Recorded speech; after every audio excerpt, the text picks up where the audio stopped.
One and all, yet again to another exciting session of Time's Ascent. I am Avik Das and will be moderating this session for the next 1 hour. The topic today is extremely pertinent: building a happy and a healthy workforce, more so at a time when for nearly a year now, a large portion of that workforce across sectors is working from home. Longer working hours, fatigue, balancing work and family life are some of the most common problems that have emerged when people are working from home, with organizations trying to find out how to keep its workforce motivated and happy in these trying and tested times. We have with us three esteemed panelists who will be able to throw further light on this. There is Sapan Shrimal, who is the director at specialized consulting firm Monk at Work. Now, Sapan has a rich experience in the field of leadership development and cultural transformation, coupled with long practice and study in mindfulness. Having closely worked with people across multiple cultures and continents, he brings unique insights into workplace behavior. Welcome, Sapan, on the panel. Thanks, Avik. Thank you. Great to have you with us, Sapan. Next, there is Aditi Raghuram, who is an organizational psychologist and senior advisor for workplace wellness firm SumUp in Berlin. Now, she has experience spanning across North America, Europe, and Asia. As a senior advisor for workplace wellness, she advises organizations on employee well-being solutions designed to strategically build organizational well-being by aligning leadership and culture with employee well-being outcomes. Great to have you with us today, Aditi. Thank you. It's great to be here. Absolutely, my pleasure. And finally, we have Augustus Azaria, who's the Associate Director of Human Resources at IBM. Augustus has more than 25 years of experience in human resources. He continues to be passionate about people development. He finds this most rewarding and exciting because people are so very different with varied needs and aspirations.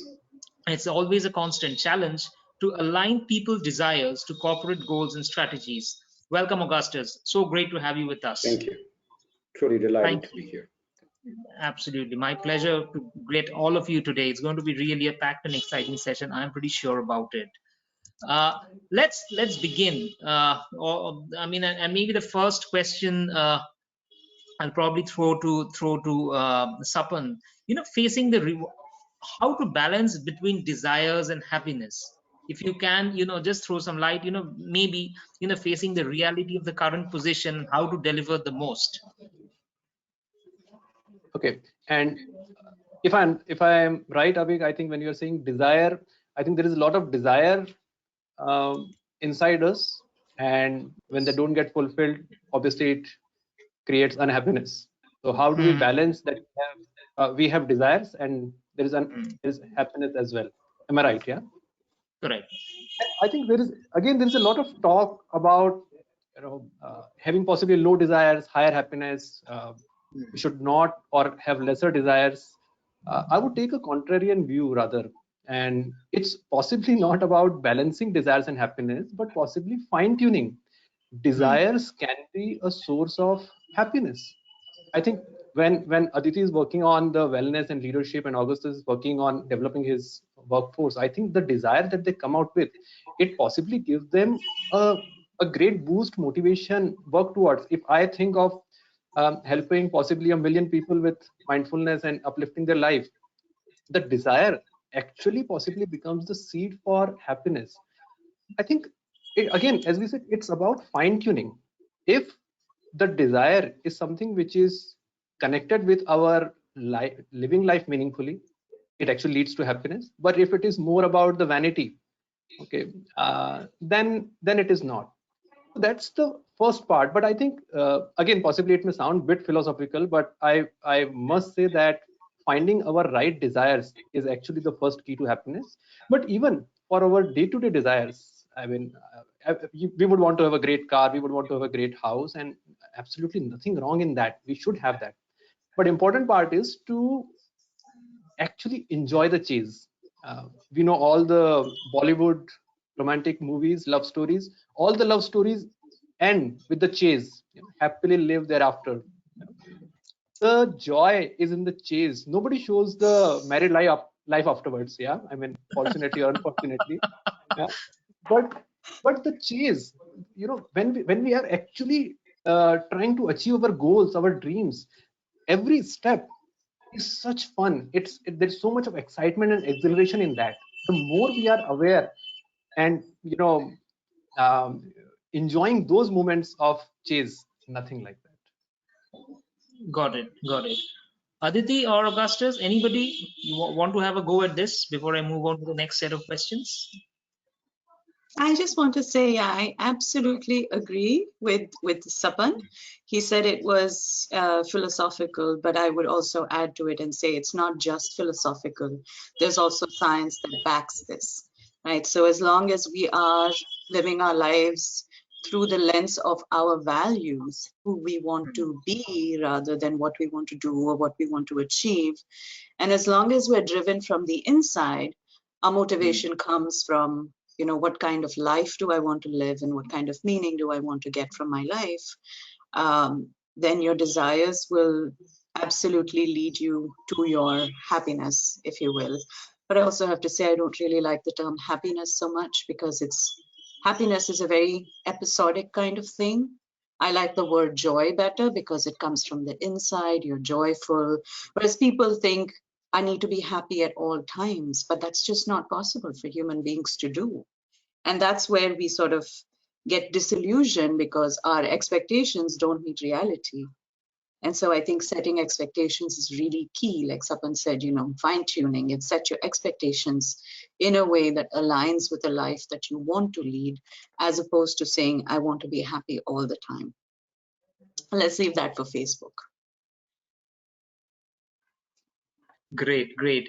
Augustus, one simple question. I'll start off with you. It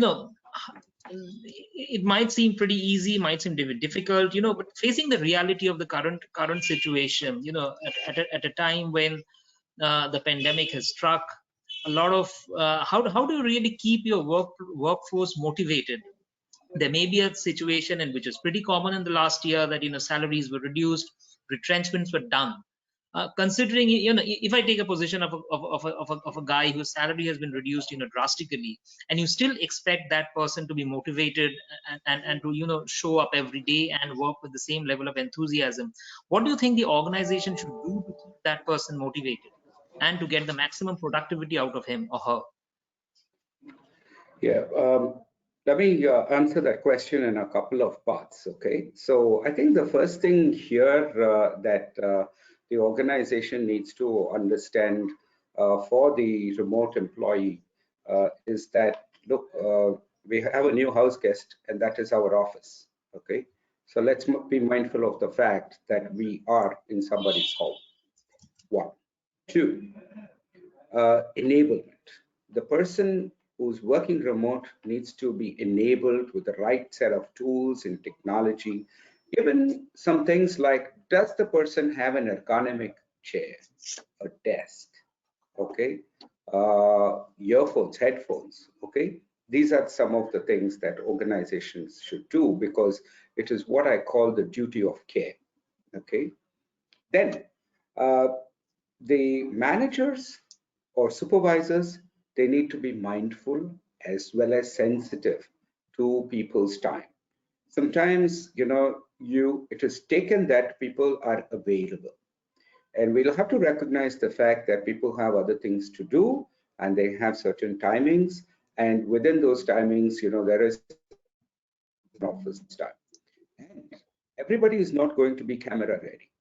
So have the sensitization in terms of how you talk to people, and don't force people when they're not ready for it.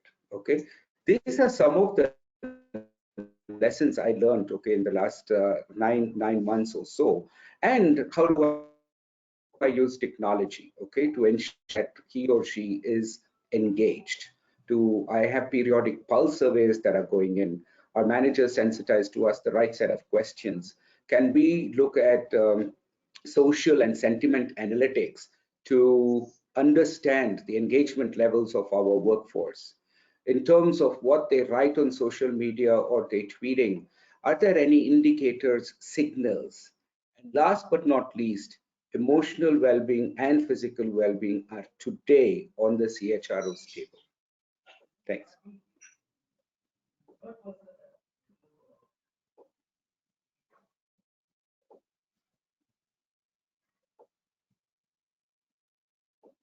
Can't hear you. We can't hear you. I get that portion where you say that, you know, the physical and the emotional well-being is extremely important. It's right on the top in a CHRO stable. You know, the organization needs to provide employees with the right set of tools and everything.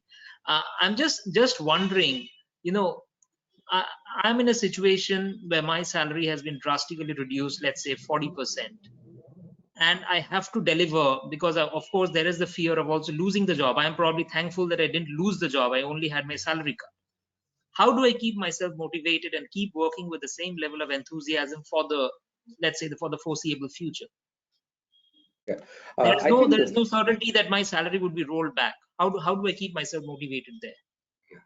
I think for those who are taking a salary cut, the way it should happen is in a very transparent manner. It is not, you know, it is very fair, you know, in the sense that, okay, the top management gets so much lopped off, the middle management or lower management's got to be transparent so that, you know, the entire ecosystem or the environment or the workforce knows, okay, we're all in this together.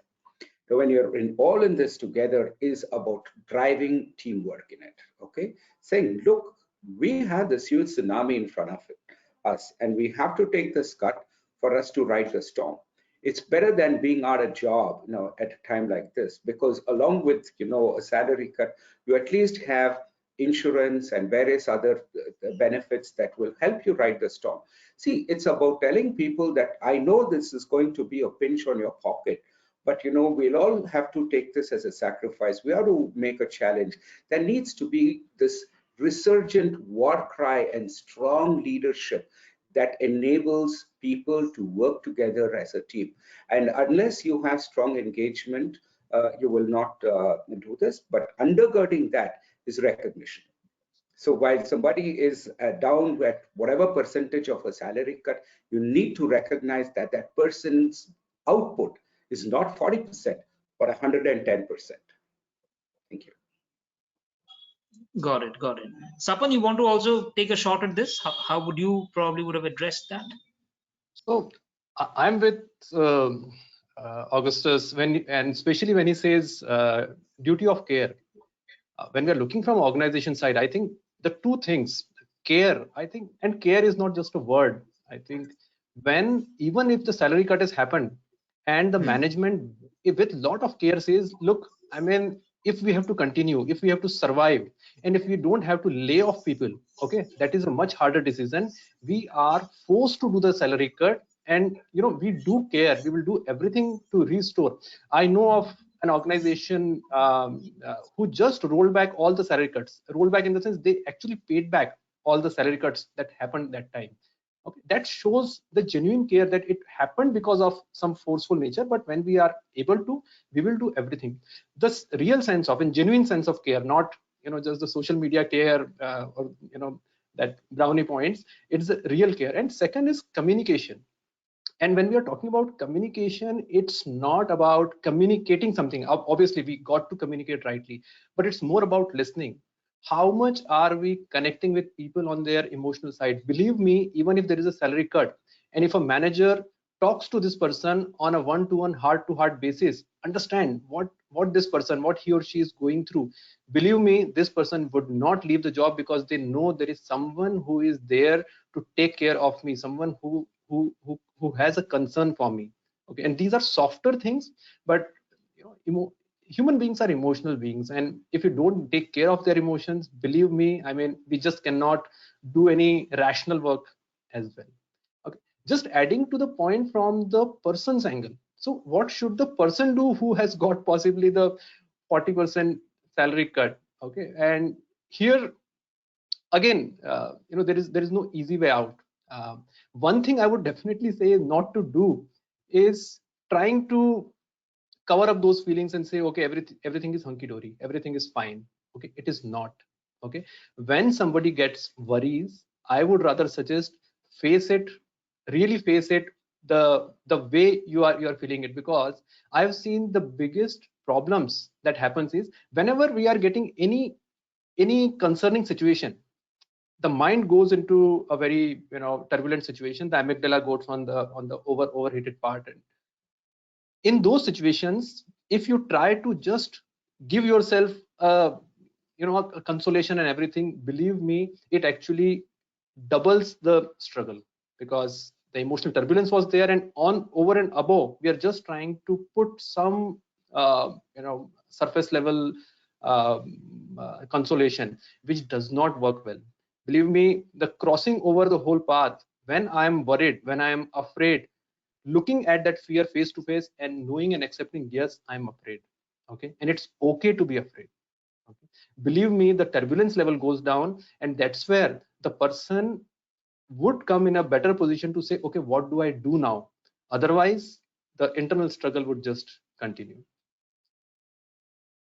Got it. Uh, Aditi, I also wanted to understand, is it possible to have a cheerful attitude towards everything in life? If yes, why do you think so? If not, how do you deal with that? I think I'm just going to extend what Sapan said just now, right? It's about acknowledging your reality. It's about saying life is tough right now. I don't have my salary. I don't know how I'm going to pay my bills, or how I'm going to pay my kids' school fees in 3 months because of the lowered salary. I don't know what to do in such a situation. To say, but I'm going to keep a positive attitude, like Sapan said, it doesn't work. We already know that. Otherwise, we would all be very cheerful at all times. So I think the key here is to really give yourself that acknowledgement that you're going through a tough time, to understand that everybody else is going through a tough time as well, that we're all in this together, to understand that we're all connected in this together. And it will pass. At some point, it will pass. But in the meanwhile, to really hold yourself and sort of give yourself that kind of care. So I would say, talk to yourself like you would talk to your child or to someone that you really love. You wouldn't scream at them and say, what is this? Cheer up. You just lost this big award, or you just cheer up. This is not the way. You wouldn't do that. You would give them that kindness. You would give them that support. And I think that's really important to do, because expecting that you're going to stay cheerful at all times, no matter what happens, again, you're setting yourself up for failure by doing that. So that's just not even a possibility. It's not realistic at all.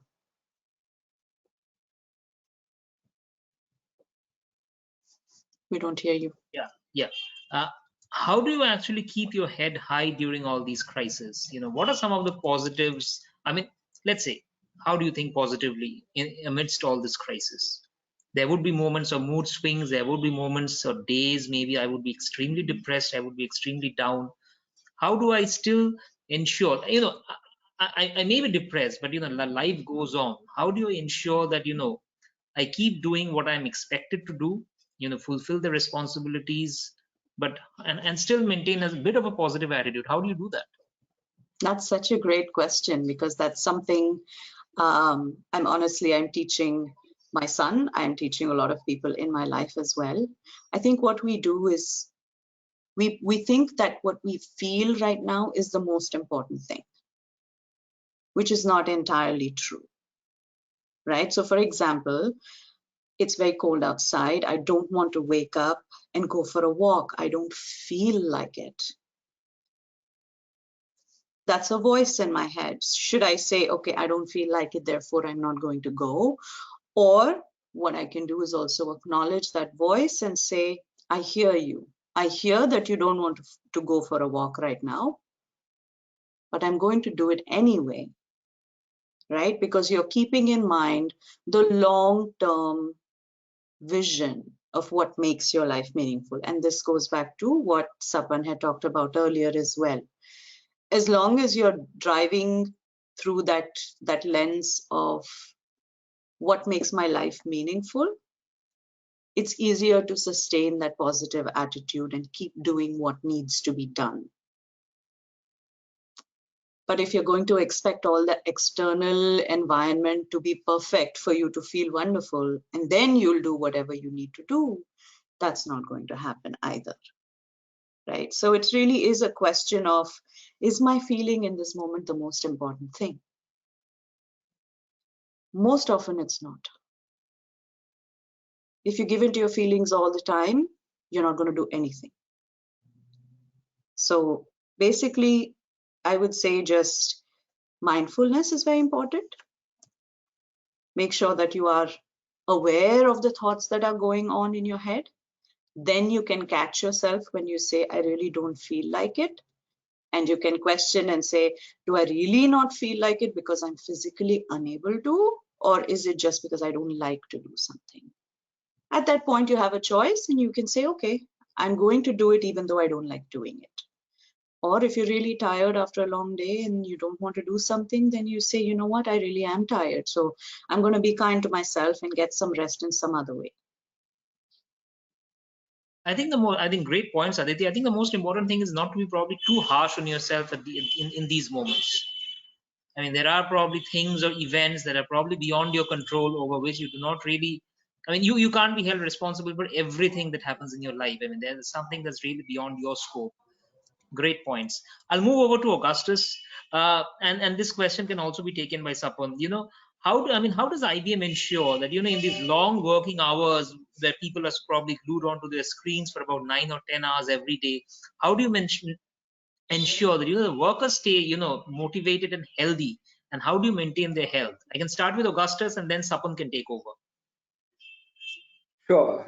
Good question. Very relevant, or that one here, Avik.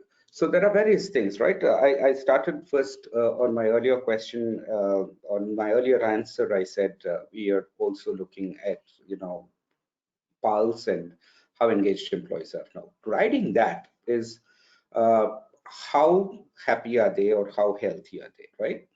Now, on a base, we would say, okay, does everybody get their flu shots? Okay. So one part of the duty of care is to go and make sure that happens. Then your policies, for example, let's say your leave policy or your sick leave policy, is providing for people for that period of sickness. Like out here in my organization, there is no cap. Sick leave works on an honor system. So you decide, once you're well and come back to work, and the organization understands that. Okay. Then, what when life changes? Okay, addressing typically the situation today, the pandemic. People have been sick. People have, apart from job loss, they have seen death and grief.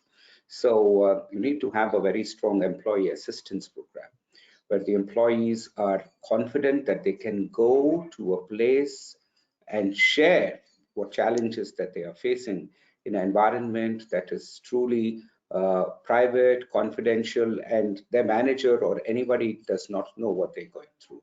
Okay, so employee assistance programs need to be promoted a lot, because people are not going through just this, but even when the waters are calm, there are other storms in life. There is marital, familial, and all kinds of challenges that we face, and therefore employee assistance program is very important. Last but not least is privacy, respect, and confidentiality. You need to create that ecosystem for people to come out and find solutions to their challenges, because in today's environment, in an Indian home, you have 3 generations typically, okay? And everybody is running for the same resources, be it the Wi-Fi bandwidth, the internet, the TV, or the computer, or the couch, and things like that. And conflicts happen in families first. Conflicts are also resolved by families first, okay? Because that's a great condition, so to call it. So it's important that we recognize that and provide people that option to go and seek professional help or any kind of help that is possible, apart from talking to their immediate supervisors, managers, and colleagues. Thank you. Would also like to get your comments, Sapan, on this. So actually good to see. See, Augustus talking about a very large organization and how it is to be done in a very structured manner. And possibly let me share something, because we being a smaller organization, possibly we have little more liberty to bring little more personal touch to it, and I think that way it helps us even more. So a couple of things which we were doing a bit, and we really accelerated that during the COVID times. So one, we being mindful organization, we have made sure that our people are adopting mindfulness in one way or the other, in a very very basic simple ways. We this time we also tried and see if they can start adopting it along with their family members, because this is a great time to adopt this, and not only sitting and doing some mindfulness practice, but how it can be adopted in very different ways, in different activities. I mean, whether you are cooking food together or possibly you are reading book, in which ways it can be adopted. And we feel that it can bring a great and it has helped our people a lot in coping up with the situation. Second, very indirect way, but we realize that micromanagement is actually one of the biggest health hazard in the organizations, because I remember of a study where there was a two rats who were put together, and there was one which was more like a bullying type of rat, and after a couple of months being together, the other rat actually his hippocampus shrinked.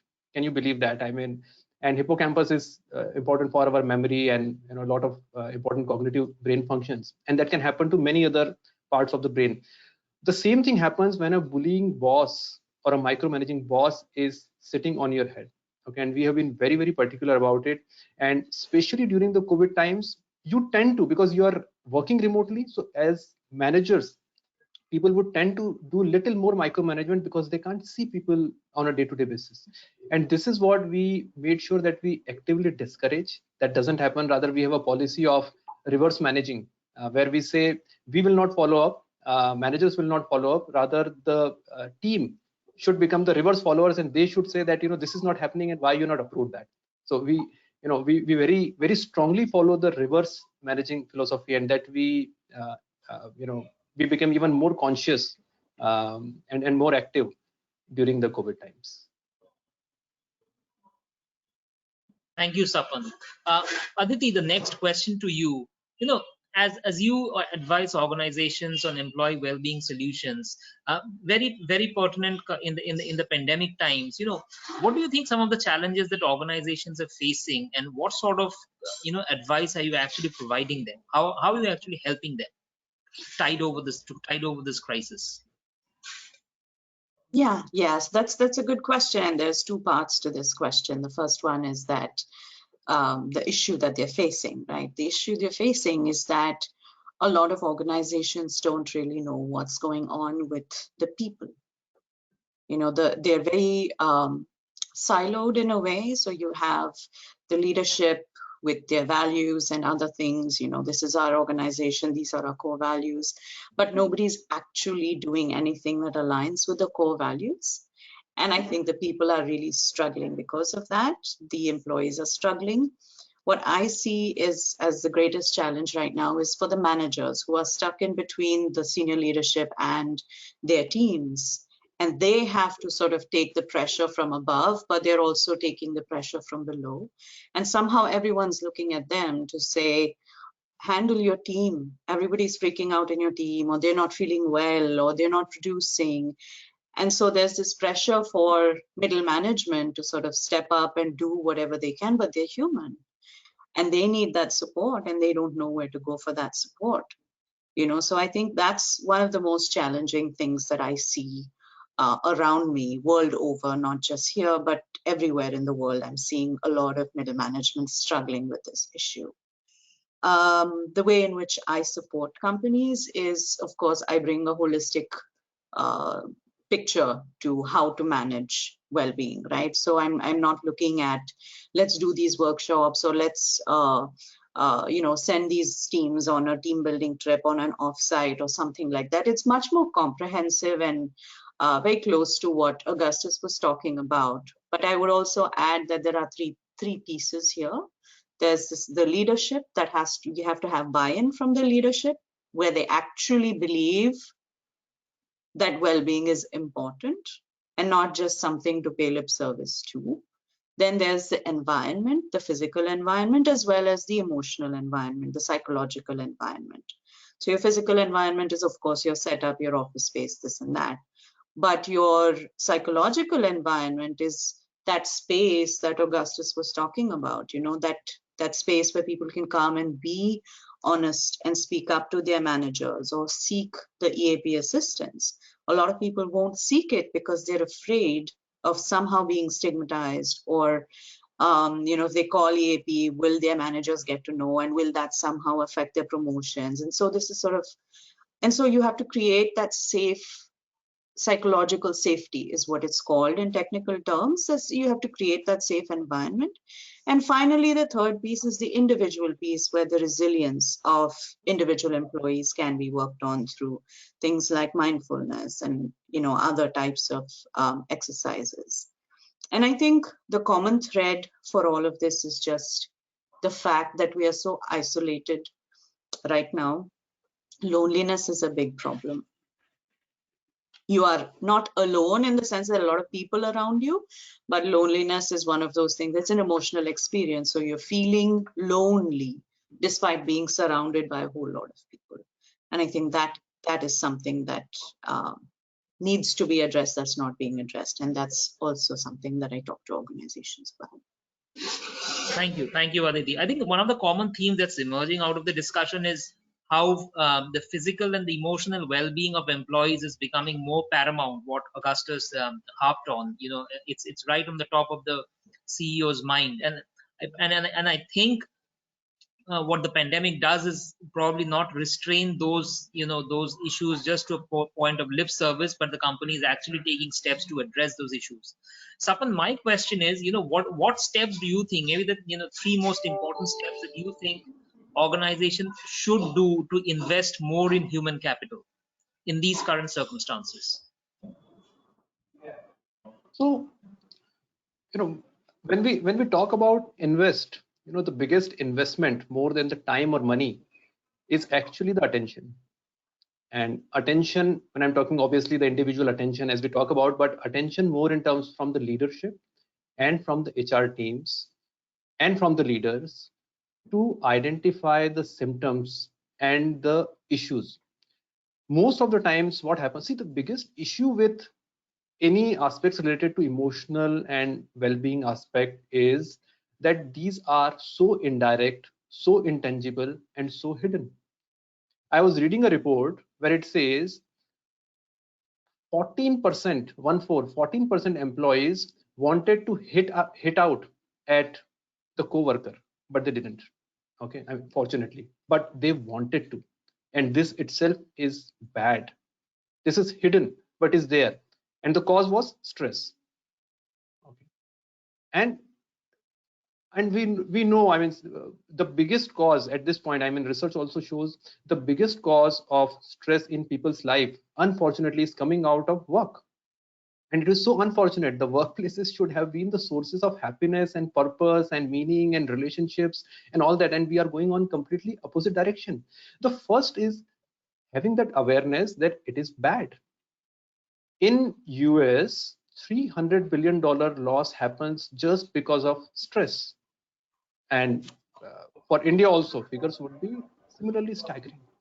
That awareness, that first investment needs to happen in terms of people identifying and looking at these things. And it's very easy. You just move around the workplace and you sense the energy and there's something wrong. Okay, you look at the symptoms and that there's something wrong. This is the biggest thing. This is where the beginning happens. Okay, the second investment, the first attention is this, but the second investment needs to definitely come from the leadership side. Okay, most of the initiatives die because of non-involvement of leaders. The moment leaders start speaking that language, leadership language is mimicked by the people. I mean, it's proven, it happens all the time. The more and more leaders start to talk, leaders start to convey the message that this is important, the managers below will automatically start doing that, and leaders need to invest time and again attention here to do that very consciously. And I would suggest that they should be the front runners to do that. Many of the organizations where actually leaders are coming forward and saying, I'm following this, I'm doing this, and then the whole organization follows.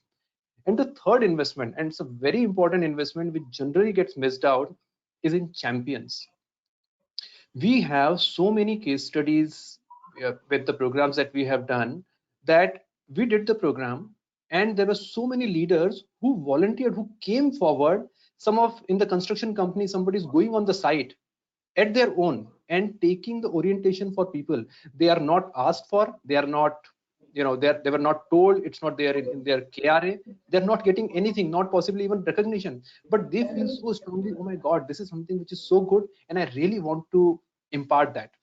And in every initiative you would see, we have seen across, there are at least 10 to 15% population which is in the nature of champions, who really feel great about it and you would want to take it forward. Investing in those champions, grooming those champions, rewarding those champions, and giving them that flexibility and resources so that they can take it forward, can be one of the biggest investments if organizations want to take the health, well-being, happiness forward in the organizations. Got it. Thank you so much, Sapan. Great points. Augustus, moving over to you, you talked about those employee assistance programs that IBM had introduced over the past 1 year. Can you also tell us what were some of those programs that really helped employees? So let me talk more from an industry perspective than just IBM perspective, since a lot of people have reached out to me and I've been listening to them. The first thing I suppose on EAP is, I'll give you a very short story, okay, an incident that happened to somebody very close to me. This person was a very productive employee, respected by the team as a leader, and then she started getting signs of fear and doubt and low confidence, in spite of her being a fairly respected leader. And every time she was either getting into a call or a meeting, she started getting panic attacks. Okay, and I saw these things, and so since the person was close to me, I was able to help in some manner. But what I saw was that this wasn't an isolated incident. The entire situation of the pandemic, the fear, the uncertainty, the job losses and all that, and as well as, how equipped are you to handle it, right? Are you skilled enough? How relevant are you going to be? Would you become redundant? A lot of fears. And I suppose the primary thing that people had to be tuned up for was that, look, go and seek assistance, go and seek therapy. There is nothing wrong with that. You will not be stigmatized. Give them the confidence that I, as your manager, would not know what you're going and speaking. So give them that thing. And don't say that I know what you're going through, because you're not going there. So that level of empathy is okay, but definitely it's uncalled for, because then you become a counselor and you're not qualified as a manager to become a counselor. So let the specialist handle it. And what are those various things that they went for was, therapy in terms of how to cope. And lastly, I found personally is that you need to build resilience in people. Because we've all been trained to face the perfect storm, and the perfect storm hit us. But what happened is that we were riding the storm, but in our own boats. Okay, same storm, different boats. So therefore, we were using our instinct, we were using our muscle memory, and whatever came to us, to ride that storm. But if we build resilience in people today, and they will be able to ride the next storm. God forbid there's something else that happens, people will be equipped. So I think all the EAP programs is about coping, it's about confidentiality, it's about privacy, and the reassurance that this is not going to be stigmatizing you, but this is going to make you a much more stronger individual to become resilient for the future. Thanks. Thank you. Do you also organize such counseling sessions for your employees in case they are extremely stressed, or they have some sort of what you refer to as panic attacks? Like, I mean, how do you deal with such problems? See, the various well-being programs need to be there. Like, let's say it's just not financial or emotional well-being. What is the root cause? Let's say financial wellness could be a root cause. My lack of skills could be a root cause. So it's also about getting people to understand what is causing that particular disturbance in their lives. And you may just have a very broad spectrum, okay? So you would say, okay, we will look at financial wellness in terms of how you're going to be coping, how you're going to be saving, or how you're going to be borrowing, that kind of stuff. So that your stress levels could to some extent be addressed. Then drive learning, drive education, drive skilling, and give them access to the best training and skilling initiatives that are there, so that once they're able to crack a program or get a certification or a badge, that itself creates a lot of positivity within themselves and builds confidence. Okay, it's a huge endorphin fix. Then of course, get them to take certain challenges, like give them a Fitbit and say, okay, 1,000 step, 10,000 step challenge and things like that. Motivate them on social media, reward people who are completing those things, create that sense of camaraderie in various models that you can look at. Thanks. One last question. We'll probably, after that, we'll move over to the questions from the audience, and I'll probably give each one of you probably about 30 seconds to respond before we move over to part 2. Rewarding an employee at this stage also is pretty critical, I guess. How do you reward the right set of employees? How do you define the right set of employees? Yeah, exactly. Maybe Aditi, you can start, and then I'll move over to Sapan and end with Augustus. My question really is back to you, Avik, is how do you define the right set of employees? Because everybody comes in with certain sets of strengths, and if you're a good enough manager, you'll be able to figure out who can contribute at what level, or to what strengths can they contribute. And rewarding everyone is essential for whatever it is that they are contributing. So I don't know that the question is so much about who are the right employees to reward. Okay. Sapan, your take on this? So I think rewarding, I really don't think that pandemic changes anything in terms of rewards, except that possibly our promise changes a bit. So possibly we may say that at this point of time, the efforts are high, but rewards may be less because of the constraints. But we do make a promise and we keep it to reward. And I think it's not again about, so the right employees, wrong employees, whom to reward. It's a matter of whether it is pandemic or not pandemic. I mean, anybody who does a good work must get rewarded. Okay, there is no doubt about it. But possibly it's a time of promises and making sure that we work towards it to make sure that we meet and fulfill those promises, and absolutely reward people who were together and who worked hard during these times. And I'm again giving the same example, that how at least an organization refunded the salary cuts that were given. It's a great beginning of making that the basic reward that you're bringing back that salary cut. Augustus, your view?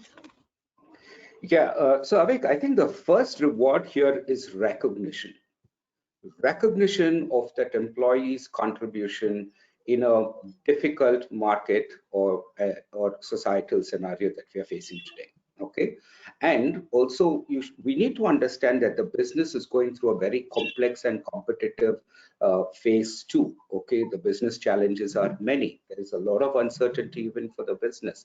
There is tremendous level of transformation that is happening from legacy to digital to cloud to AI. Okay, and that itself is throwing challenges at people and businesses. Finally, who is the right person? I completely agree with Aditi in terms of how do you define that.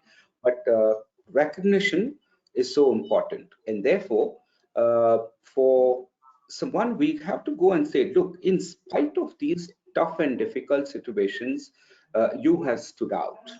Okay, and go and recognize that person. When I say recognition, it doesn't stay between you and that person. Recognition happens across. Okay, so what happens is that it inspires other people also to go and take up that challenge or live up to that challenge. So that's where rewards need to go. And it's not just dollar value, it's about going and telling people, if you looked into an annual report, some of the companies, somewhere tucked away on page number 22, it would say in 8 point, people are our biggest asset. I would say you should bring it down to the first page, cover page of your annual report and put it as a banner headline saying people are your biggest asset. Okay, that's what, to me, rewards should be, recognizing the workforce as well as that individual. And finally, what do you need to happen?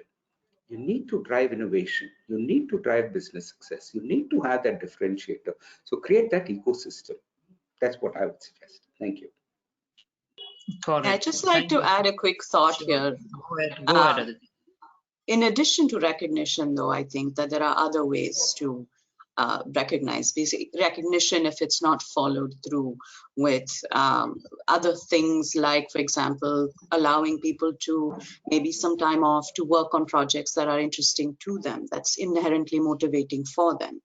Something like that could also be perceived as a reward, right? So you give people the opportunity to work in ways that helps them bring their strengths out. And that in itself is also kind of recognition. Verbal recognition alone is not completely sufficient. I would like to add that as well. Fair points taken. We can move over to the questions now. Quite a few I see.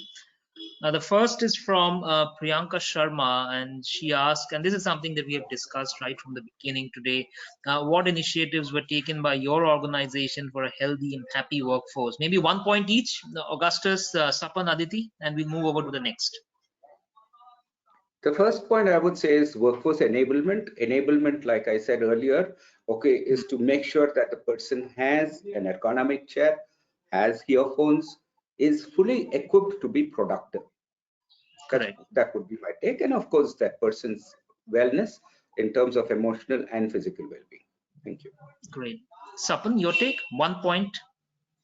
I would say a very conscious efforts towards the autonomy, giving a larger freedom, because anyways people are working from home and they need larger flexibility. So it is not just about working from home, but even when they're working from home, the way they are taking up the responsibility, the time of the day they work, they need a lot of flexibility and autonomy around that. So and we have actually worked towards it a lot, where we are making sure that people are given the responsibilities, but they are not bound in a particular way of working, and especially in this pandemic times.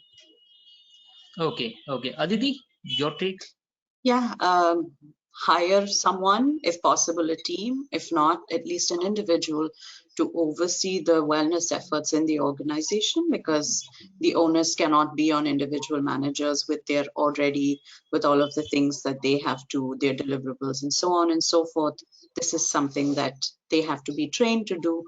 So I think hiring someone to head these initiatives is probably the first place to start.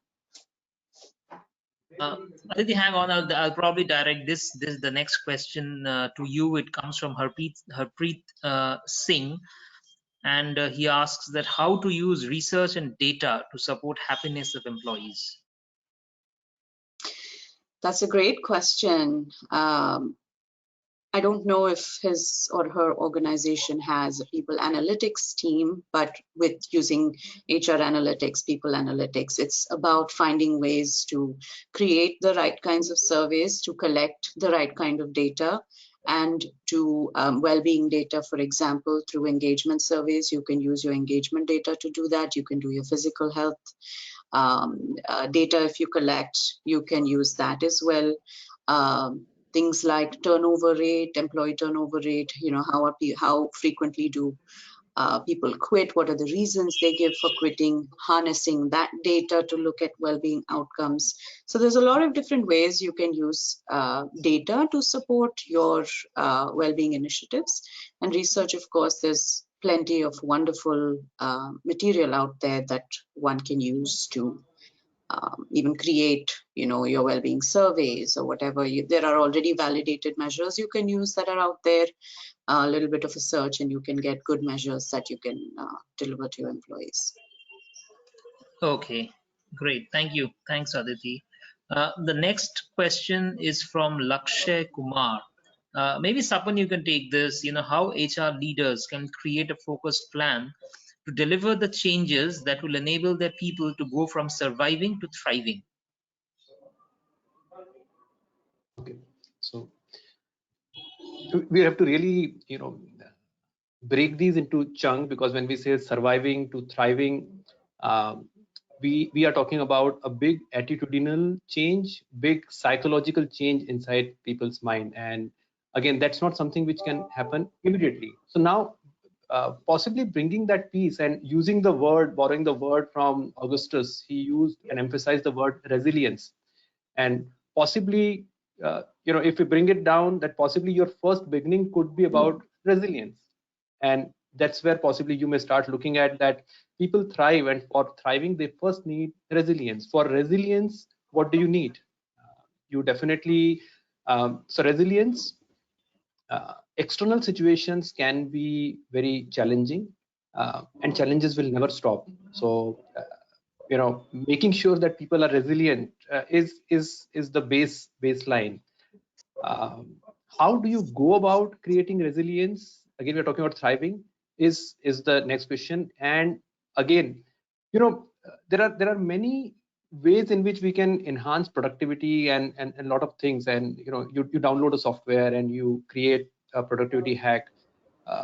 With any of these psychological enhancements, like the resilience or thriving we are talking about, the things are not as easy, because it's about changing the behaviors. And that's where the HR leaders, when we are talking about, and let us say we are talking about any of these changes, I would always suggest 3 steps. And possibly, this is not rocket science, very simple. The first level would be creating the awareness. And creating the awareness, if HR leader is driving this, they should make sure that they are first creating the awareness amongst the leaders, because once their buy-in is there and they start propagating it, it's good. So awareness is the first stage, but they should not stop there, because most of the initiatives stop there. Like we have those lot of trainings, awareness trainings, they are great, they are motivational trainings, they are good, they are igniting the engine, they are starting the car. Okay, but starting the car is not the objective. We have to move forward, reach somewhere. And that's where the adoption comes in, and that's where most of the organizations fail. Okay, and adoption simply requires that we have such a system in place where people are doing small bit of micro practices. There are continuous follow-up which is happening, and it is being measured on a periodic basis. Having that thought in mind that this is going to be a long-term project is a baseline. It's not one-time thing. Okay, and finally is the acceleration phase. So awareness, adoption, and the acceleration phase, where you groom the champions and you take it to the next level, where you are actually making changes in your culture. We are changing in your procedures and processes. Got it.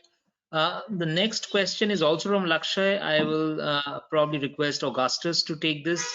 What are the effective ways of collecting feedback from your employees when it comes to the mental health? I think organizations should steer clear of getting that kind of information. okay? Because it's dangerous, it's very sensitive, it's personal. So what organizations need to do is to sensitize its managers to identify signs and signals where people require some kind of help, and that they can slowly nudge them to seek professional help and guidance through the EAP program. But I would very clearly say steer off that course and don't go and ask people about their mental health and wellness. You should be able to identify signs and signals. You have a lot of tools. You have some behaviors that are pretty much evident. So use that and use your judgment, and don't become a counselor. Continue to be a boss or a friend and say, hey, look, I think it would help you to go and seek some EAP advice. For example, to build confidence, you could say, I myself have taken it at some point in time, and some people on my team have gone through something similar, and today they have turned the corner, and maybe you should look at it that way. So you've got to be collaborative, you've got to be encouraging, and you need to see those signs. Thank you. Great. The next question is from Pranav Malhotra. I'll probably ask Aditi to take this. How to reconnect employee engagement and employee happiness?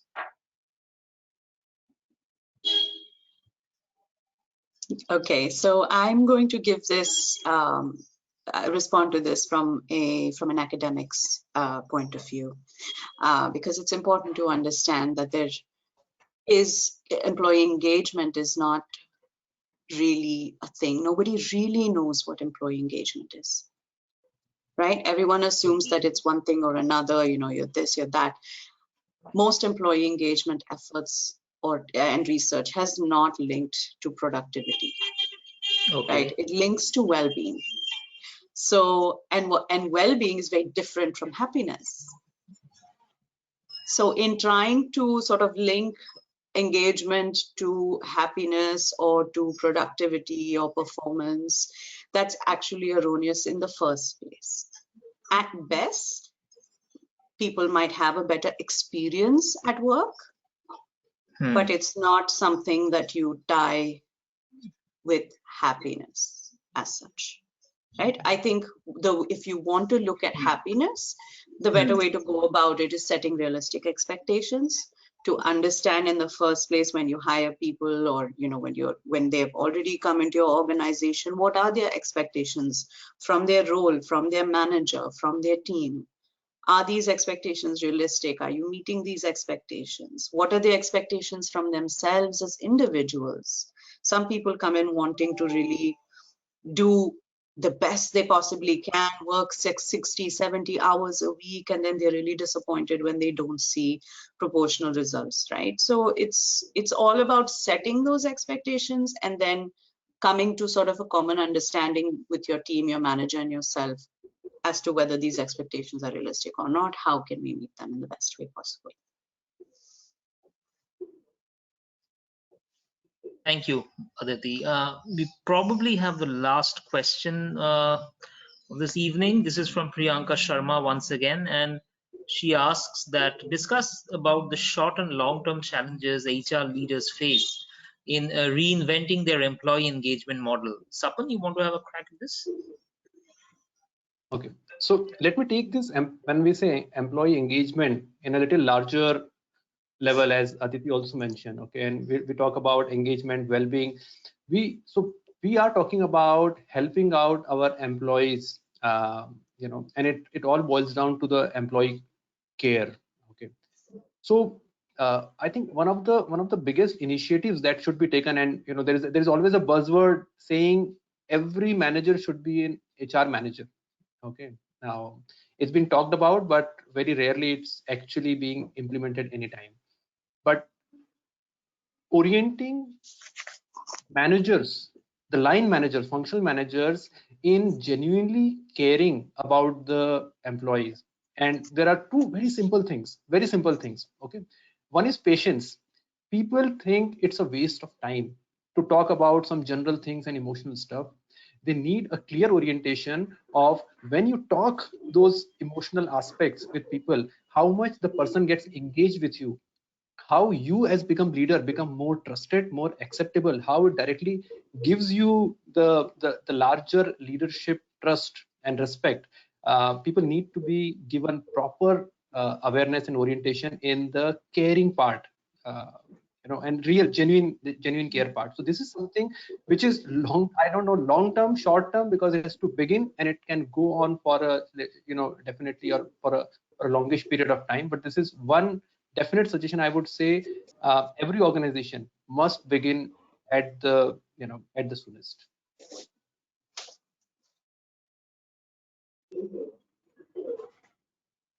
Great. Thank you so much, Sapan. One last question from my side for Augustus. You talked right at the beginning of the conversation, about the emotional and the physical well-being, how important it has become. Uh, how are CHROs actually looking at this? Is it the main focus right now, at least in the near future for them? Yes, I think this is right on the front burner, and a lot of indications that you could see is,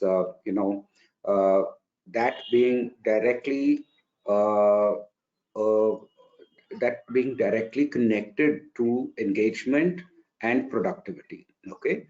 Now, I also see that there are a lot of wellness coaches who have come on. Okay, because the demand is there.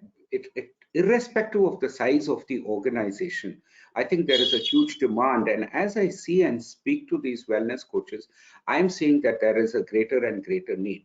And this need, of course, one is the duty of care of an employer. But again, what undergirds it? What undergirds is that the engaged employees drive productivity. Productivity drives profits. Okay, so what is right out there is that if we have to gain better market share, be the leader in our space, we have to focus on these things and work closely with our employees on this, because only then can organizations aim to be market leader or an innovator in that space they are. So therefore, it makes business sense to focus on it, not charitable. Let's be very clear about it. But how do you differentiate business wellness sense. from happiness? Sorry to cut you, but how do you differentiate wellness from happiness? I think, like Aditi said, happiness is a very temporal state. Okay, and wellness is more all-encompassing. Like I said, it could be physical, emotional, financial, and so many other things. Okay, and therefore they're pretty much apart in my head, at least. Thanks. Just to can I add one Please, point? I please think, go ahead. yeah, and I think what Augustus mentioned so sharply about the productivity and profits, and organizations are realizing that happiness is directly contributing to the productivity and profits. There is also one more evolution that is happening at a very slow pace, and I hope that grows a larger, because here the assumption is people are for business. So people are there to care for business. There is also a thought coming in where it is not that people are for business, actually business is for people. Business exists for people, and more this thought is getting deeper into the organizations, and the employee first and customer second, and those type of thoughts which are coming in, where we say that we exist for our people and then people take care of everything else. When this larger thought starts coming in, the consequential benefits of productivity, profits, and everything else is definitely going to happen. Yeah, so really feel that business, people are not for business and business exists for people philosophy would go at a larger front. Thank you, Sapan. I think we've reached the end of our questions from the audience. Let me just check. Yes, I think we have no more questions, but it's been a great session. Let me tell you, I think you all of you must have enjoyed it, and so did I, and I hope the audience did, with these pretty, let's say pretty intriguing, sets of questions that we discussed. Some of the major points that come out really, that comes to my mind, is the emotional and the physical well-being, what Aditi talks about, maintaining a positive attitude. I mean, you can't, of course, be happy all the time, but yet, you take your problems on the chin and probably try and move on. Thank you, everybody. It's been it's been great connecting to all three of you, and we will probably meet sooner or later maybe in a similar platform. Till then, goodbye and have a great evening. Thank Thank you you. very Thanks, Abhi. much. Great talking to you. Thank you. Nice to Take be care. among friends. Take care. Stay Absolutely. safe. Have a great weekend. Bye-bye. Bye. Thanks, Bye. Aditi. Thanks, Aditi. Bye-bye. Bye. Bye. Bye. Thank you all. Bye.